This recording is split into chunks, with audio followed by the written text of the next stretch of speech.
Go, go, go, shoot.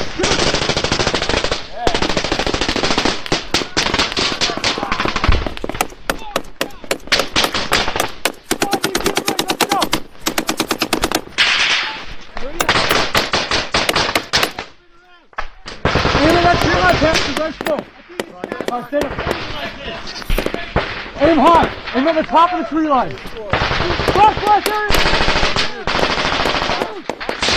In the next 30 seconds, you're going to see a team of U.S. Special Forces survive one of the deadliest ambushes of the War on Terror. Snipers on rooftops, RPGs hitting close, air support overhead, and it's all caught on tape.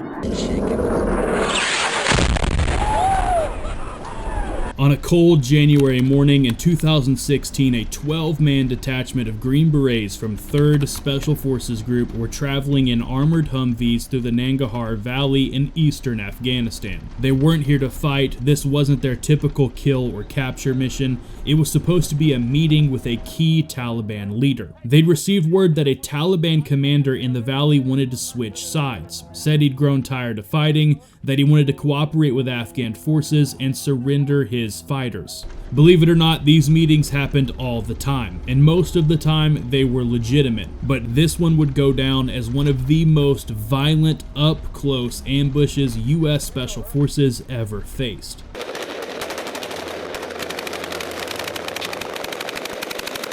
The night before, the team had gone over the intel again and again. The Afghan partner force would provide security and help facilitate the meeting.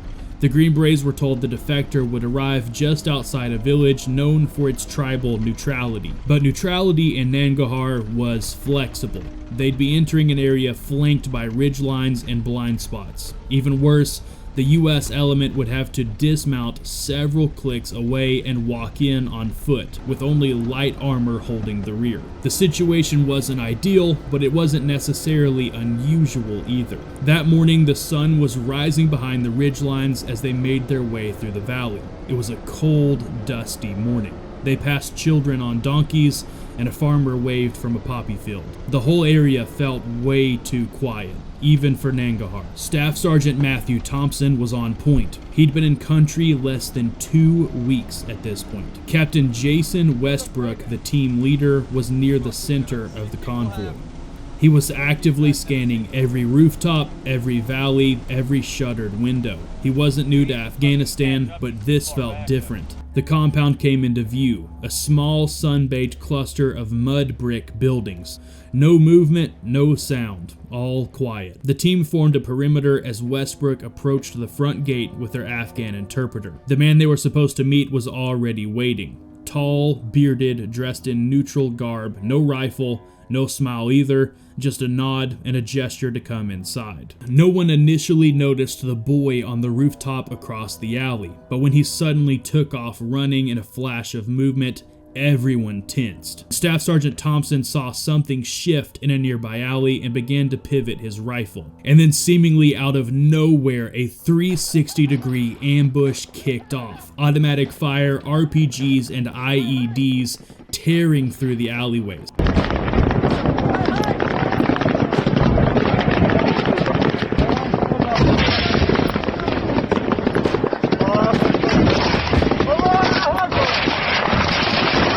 The first shots didn't even come from within the compound. They came from the tree line, from the rooftops, and from the shadows behind the team. It was a full 360-degree kill zone, and they were stuck dead center of it. Within seconds, it was clear to the Green Berets that this whole thing was a setup. Staff Sergeant Matthew Thompson took the brunt of the blast. An IED hidden in the alley detonated as he pivoted left. It wasn't random, it was remote detonated with surgical precision. He was thrown back, his gear torn wide open, and the shockwave rattled the entire formation. 2 Afghan soldiers nearby were shredded instantly. Captain Westbrook quickly ducked behind a crumbling wall as rounds snapped overhead. Dust completely filled his mouth. but he managed to key in his radio. Call in air support, danger close, we are being flanked. One by one, the team of Green Berets were falling back to cover, but they weren't retreating. They were preparing to make a stand. Their Afghan interpreter was wounded, shrapnel across his chest, blood soaking through his tunic. The interpreter was trying his best to cry out for help, but he couldn't get any sound to come out. As he was desperately crawling towards cover in the middle of the kill zone, Sergeant James Clark, the team's combat medic, ran through open fire to drag the interpreter behind a burned out motorbike for cover. Clark immediately got to work patching up the interpreter's wounds and stabilizing him. He then went back out into the kill zone to save more wounded. Above them, one of the team's snipers had climbed to a rooftop. His name was Sergeant First Class Derek Mahoney. He carried a suppressed SR-25 and the weight of everyone below him. Through dust and smoke, he could see muzzle flashes to the east, and one by one, he began dropping targets. But it wasn't enough. The enemy was swarming now, dozens of fighters closing in, many disguised as civilians, some using children as human shields. It was asymmetric warfare at its ugliest. They weren't just trying to kill the Green Berets, they were trying to shatter them, morally, psychologically, and strategically. And just as the team feared they were about to be completely overrun, they heard it, low, slow, and angry. The unmistakable growl of an A-10 Warthog circling overhead. Staff Sergeant Jeff Rowlands popped red smoke. He laid the designator on a cluster of fighters rushing their eastern flank. The pilot confirmed. Visual on red smoke, cleared hot.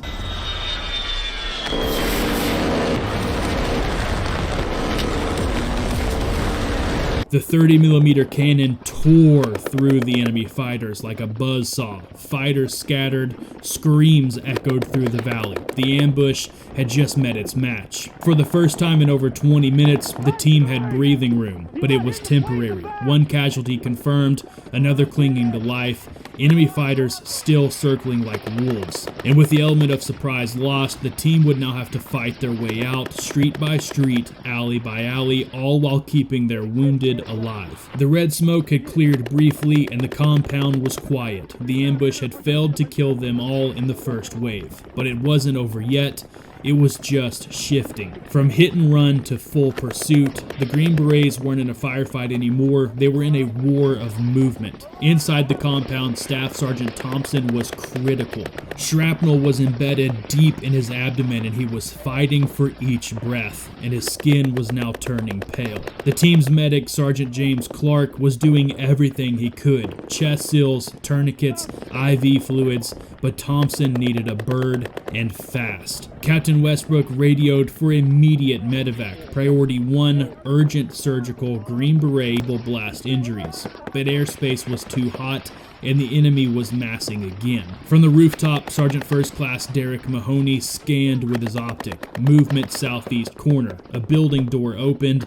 2 figures emerged with RPGs. He didn't hesitate. The SR-25 cracked twice. One went down, the other ducked. But now they knew where he was. A rooftop across the alley then erupted. A lone RPG arched through the air, targeting Mahoney's position. He dove back just in time. The warhead struck the wall behind him, sending bricks and glass everywhere. He was bleeding from the ear, disoriented, but alive. The team below laid down suppressive fire. An M240B saw ripped across the alleyway, tracers stitched through the windows. An enemy PKM suddenly opened up from a rooftop farther back, sweeping across the Green Berets. They were pinned, outgunned, and still outnumbered. Captain Westbrook had a decision to make: push out and risk more casualties, or hold the compound and bring the fight to the enemy from within. He chose the latter. They fortified the walls. Mahoney moved to a new firing position. Clark finished treating the wounded and picked up his rifle.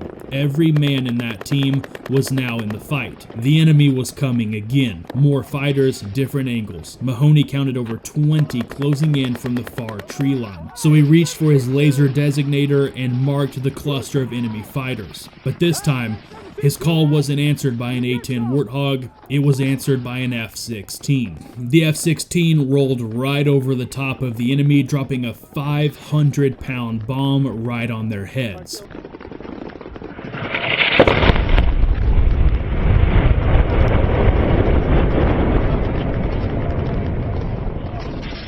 The blast rolled through the city. The entire building shook, but so did the enemy's momentum.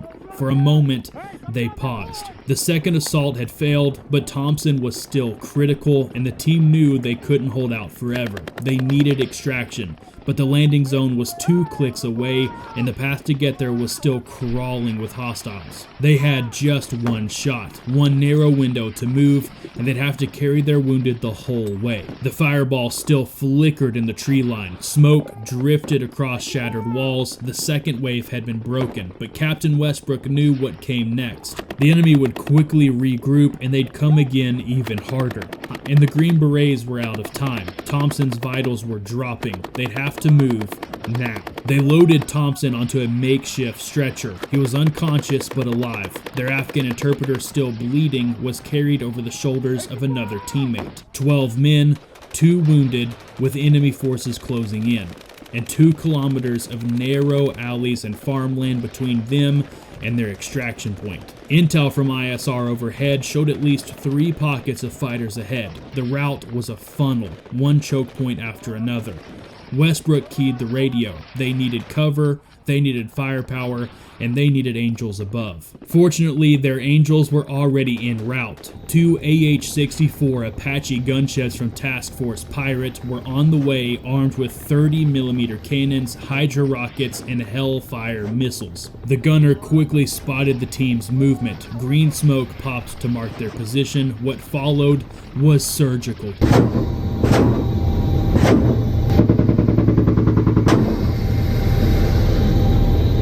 A long burst of 30mm shattered an enemy trench near the canal. Hydra rockets tore into a compound where fighters had staged an RPG team. The valley lit up like a Christmas tree with thunder in every direction. And beneath it all, the Green Berets moved step by agonizing step. They moved in staggered bounds, 2 covering, 2 carrying, then switch. Every corner, every field, every tree line a potential ambush. Sergeant Clark, the medic, had to drop his rifle to keep pressure on Thompson's wound while dragging the stretcher forward. His arms were shaking, but he didn't stop. Just 800 meters from the LZ, they were pinned again. Sniper fire cracked from the ridgeline above. 2 Afghan commandos hit, 1 dead, 1 screaming. Mahoney went prone and scanned uphill. A glint, a head, a breath, 1 shot. The snipers went silent. The Apache pilot came over the radio, "Paint your danger close and we'll finish it." Mahoney lit up the ridgeline with IR, and the Apaches turned. The ridgeline disappeared in flame. The team then broke the final fence line into the wheat field. The LZ just 200 meters ahead. Rotors thundered. A medevac Blackhawk came in hot, kicking up clouds of dust and grit. Rounds continued to snap overhead. The enemy was sprinting from a village behind them, desperate to cut them off, to kill or capture the wounded. Bullets zipped past as they loaded Thompson on board. Clark then collapsed onto the helicopter, covered in blood, with his hands raw from dragging his teammate for over a mile. With one last sprint, the rest of the team piled in, except for Westbrook. He stayed out, secured the perimeter, and fired the last rounds out of his mag, then jumped on board. The door gunner lit up the tree line one last time, and the Black Hawk lifted up into the gray sky. 12 men walked into that valley, and 12 came out. Wounded, shattered, but alive. They'd fought their way through a kill zone, carried their wounded brothers for over a mile under fire, and lived to tell the story. But for many of them, the war didn't end that day, it just changed. The flight back to base was completely silent, just the hum of the helicopter. Staff Sergeant Matthew Thompson was rushed into surgery within minutes of landing. The doctors didn't wait, there was no time. He flatlined once on the table, but they brought him back. Shrapnel was removed, organs were repaired. He spent weeks in recovery and months relearning how to walk. Today, he wears the scars, but he's still standing strong. For the rest of the team, the wounds weren't always visible. Sergeant Clark, the medic, was awarded the Silver Star. Captain Westbrook received the Bronze Star with Valor. Mahoney did as well. Each man was recognized and decorated. The battle in Nangarhar never made headlines. No medals were pinned in front of flashing cameras. No documentaries, no movies. The men who walked through that valley, they carried something heavier than their rifles. They carried each other through fire, through chaos, and through hell, and they managed to bring every man home. This video is dedicated to the operators of 3rd Special Forces Group who fought in Nangarhar 2016, to the wounded, to the brave, and to those still fighting battles we cannot see. If you made it this far in the video, all I can say is thank you. This wasn't just a mission, it was a brotherhood tested, a moment that defined a dozen warriors for the rest of their lives, and their story truly deserves to be heard. Not just for the tactics or for the cool guy factor of these stories, but for the men behind the rifles who never stopped fighting, even when the bullets quit flying.